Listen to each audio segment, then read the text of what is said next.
d'hàbitats d'espècies d'animals de tot el món i també per l'art en totes les seues vessants. I amb el pas del temps, aquest interès s'ha convertit en un estil mica personal que mostra molta preocupació per la conservació de les espècies.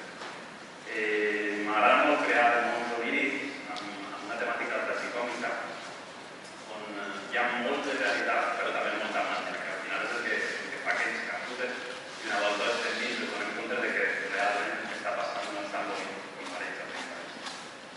I bé, la temàtica de la falla no és altra que la temàtica de la mort de Pau. Considero que la salut del planeta està en un moment molt delicat i al final nosaltres som els que estem causant això i crec que som els que tenim que donar-se compte de que tenim que fer.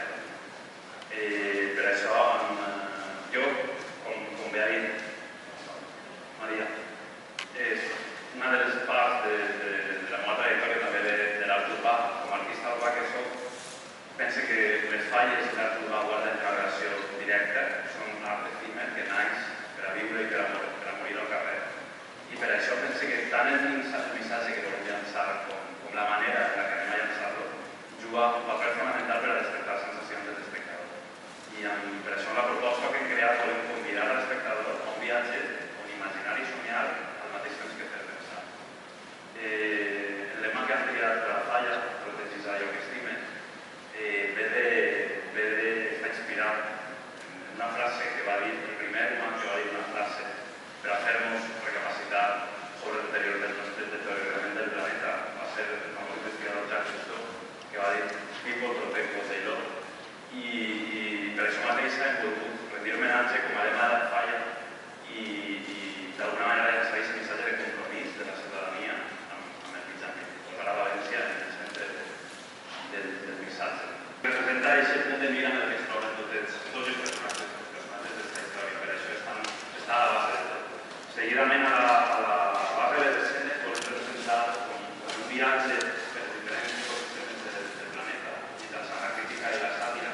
Volem representar desastres naturals, catàstrofes naturals que estan afectant al planeta mateix, poden ser la desforestació de l'Amazones, la desforestació de selves de Borneo, també els incendis d'Austràlia que van ser una autèntica catàstrofe, o inclús també alguns vertigs que estan afectant a l'Àrtic ara mateix.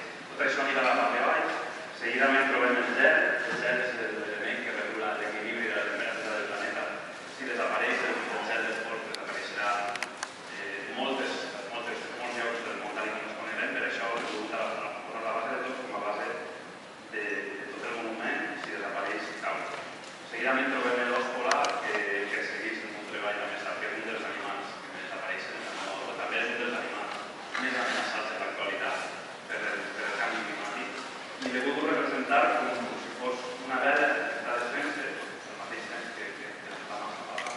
A la flama aquesta li volem donar il·luminació pròpia, també al món del per a dotar al monument d'aquesta màgia que caracteritza la nova obra, sobretot en les escenes nocturnes.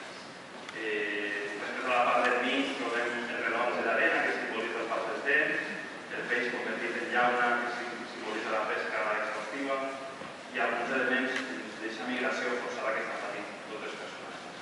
A la part més alta, a la part mitjana, trobem la tortuga boa, que és una de les espècies de tortugues endèmiques del mar Mediterrani, que està protegint un arbre, que és l'arbre de la vida, que simbolitza l'hàbitat de totes les espècies del planeta.